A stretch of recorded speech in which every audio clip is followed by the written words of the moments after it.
तो भाई फिर से आ गया बॉडी बिल्डिंग के इंटरेस्टिंग अपडेट्स लेके। तो वीडियो को शुरू करने से पहले जल्दी से वीडियो को लाइक कर दीजिए, और अगर आप अपने भाई के चैनल पर नए हैं तो जल्दी से चैनल को सब्सक्राइब कर दीजिए ऐसे रेगुलर फिटनेस और बॉडी बिल्डिंग अपडेट्स के लिए। अब भाई आज के वीडियो में जो सबसे पहली अपडेट है उसमें बात करते हैं करेक्शन पॉइंट या टॉपिक के ऊपर। वैसे फिलहाल हार्डी का ये वीडियो अब तक शायद आप में से लगभग बहुत लोगों ने देख ही लिया होगा। इवन बहुत सारे पेजेस भी हार्डी के इस वीडियो अपडेट को उनका 7 वीक्स या 8 वीक्स आउट का फिजिक अपडेट कह के पोस्ट कर रहे हैं, वो भी आर्नोल्ड क्लासिक ओहायो से।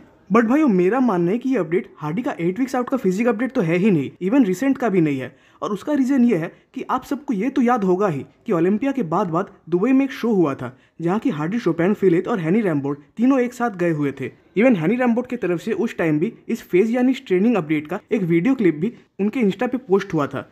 तो आई थिंक कि हार्डी शोपैन का मन हुआ होगा या अब तक वीडियो शायद बढ़िया तरीके से एडिट होकर और सबटाइटल्स लग के आए होंगे, इसीलिए हार्डी ने अब जाके इस वीडियो को अपने ऑफिशियल यूट्यूब चैनल पे पोस्ट किया। और इस वीडियो को पुराना कहने के पीछे और एक मेजर रीजन ये भी है कि हार्डी शोपैन तो शायद अभी तक यूएसए आए ही नहीं है। इवन यूएसए आना तो छोड़ो, उनका शायद वीज़ा भी अभी तक पेंडिंग है।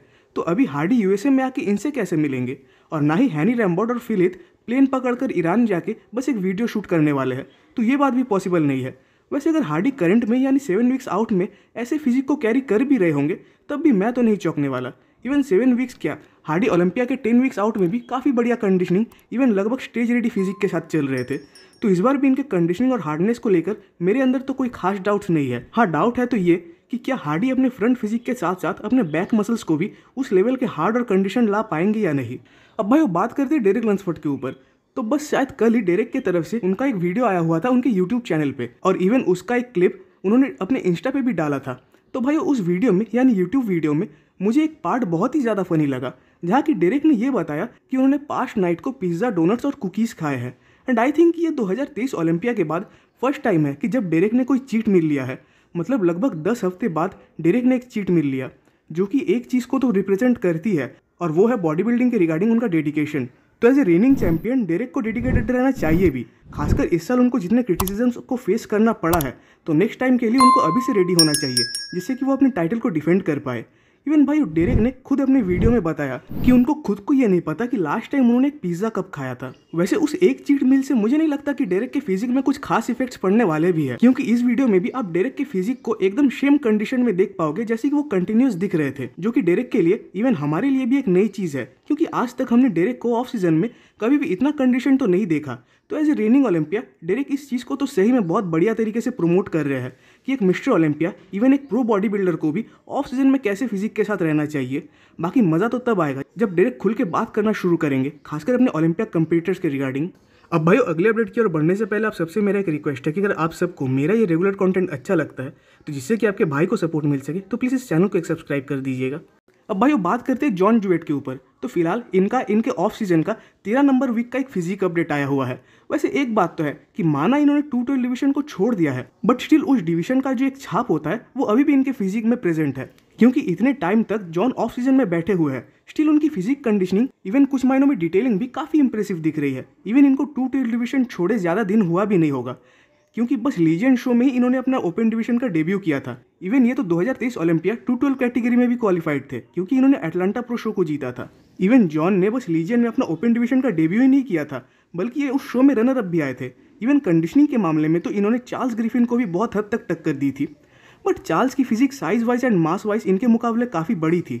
एंड आई थिंक ये एक मेजर रीज़न था जिसकी वजह से चार्ल्स को जिताया गया। बाकी जॉन ने लीजेंड शो से पहले कोई बड़ा ऑफ सीजन लिया भी नहीं था जिसमें कि वो अपने फिजिक को मास वाइज ग्रो कर पाए।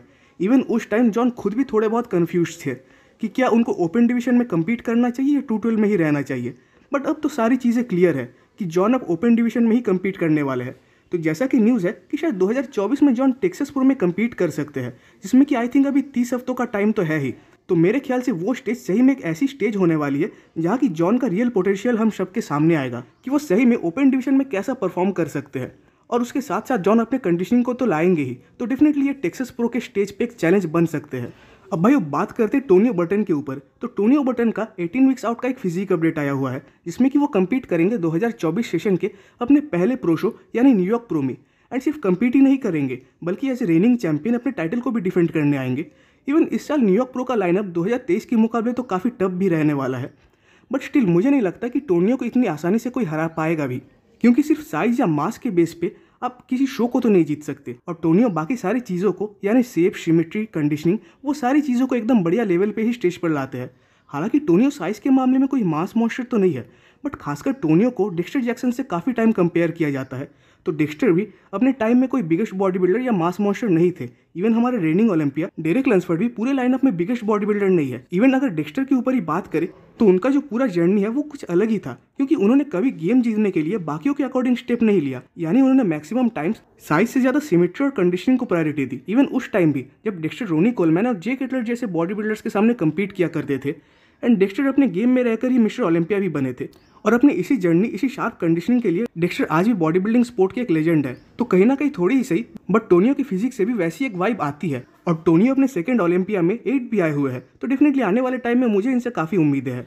अब भाई बात करते हैं हसन मुस्तफ़ा के ऊपर, तो फिलहाल इनका फिजिक अपडेट तो आया ही है, साथ ही साथ ये भी 300 पाउंड्स के आसपास बॉडी वेट पे चल रहे हैं, और वो भी अपने हेल्थ एंड रिकवरी फेज में। वैसे इस बात में तो कोई डाउट नहीं है कि करंट के मासिव और thick even freaky body builders के लिस्ट में हसन डेफिनेटली आते हैं, और इसीलिए इन्हें इजिप्टियन टैंक भी कहा जाता है। बट अगेन सिर्फ मास या साइज होना इनफ नहीं है, जब तक कि आपके फिजिक में एक बढ़िया वी टेपर ना दिखे या आपकी कंडीशनिंग स्टेज पर बढ़िया ना हो। तो माना इस साल हसन ओलंपिया में 11th आए थे, स्टिल इन्हें अपने फ्लॉस पे काम करने की काफ़ी ज़रूरत है। तो हसन का फिलहाल प्लान है कि वो ईयर के बीच वाले या लास्ट वाले किसी शो में कम्पीट करेंगे, और उस टाइम तक वो अपने फ्लॉस को सुधारेंगे। बाकी देखते हैं कि नेक्स्ट टाइम ये अपने साइज और कंडीशन का एक बढ़िया मिक्स पैकेज लेकर आ पाते हैं या नहीं। और इसकी लास्ट अपडेट में बात करेंगे भाई ब्रेट विल्किन के ऊपर। वैसे मेरे ख्याल से 2024 में हमें इनके तरफ से भी एक काफ़ी बड़ा कमबैक देखने मिल सकता है। वैसे पर्सनली मुझे इस बार इनके लिए काफ़ी बुरा लगा था, क्योंकि ब्रेट ने 2023 का पहला प्रो क्वालिफायर शो जीत लिया था, एंड इनके पास पूरे साल का टाइम था 2023 ओलंपिया के लिए, एंड डेफिनेटली पूरे साल उन्होंने सब चीज़ों को मेंटेन करके भी रखा। बट देन उनके साथ हेल्थ इशूज़ हो गए, वो भी डायरिया जैसी, और ओलंपिया के बस 1 महीने पहले इनके तरफ से अनाउंसमेंट आया कि ये अपना ओलंपिया डेब्यू यानी 2023 में ओलंपिया में कम्पीट नहीं करने वाले। वैसे फिलहाल तो न्यूज़ ये है कि ये बढ़िया कंडीशन में है, तो होप कि नेक्स्ट टाइम हम इन्हें जल्दी स्टेज पर देख पाए, एंड इस साल ये कम से कम अपना ओलंपिया डेब्यू कर ले। तो भाई आज की वीडियो पे खत्म होती है। कमेंट्स में जरूर बताइएगा कि आपको वीडियो कैसा लगा। वीडियो अच्छी लगी तो वीडियो को एक लाइक कर दीजिए, और नेक्स्ट वीडियोस के अपडेट सबसे पहले पाने के लिए चैनल को सब्सक्राइब कर दे और बेल आइकन को प्रेस कर दे।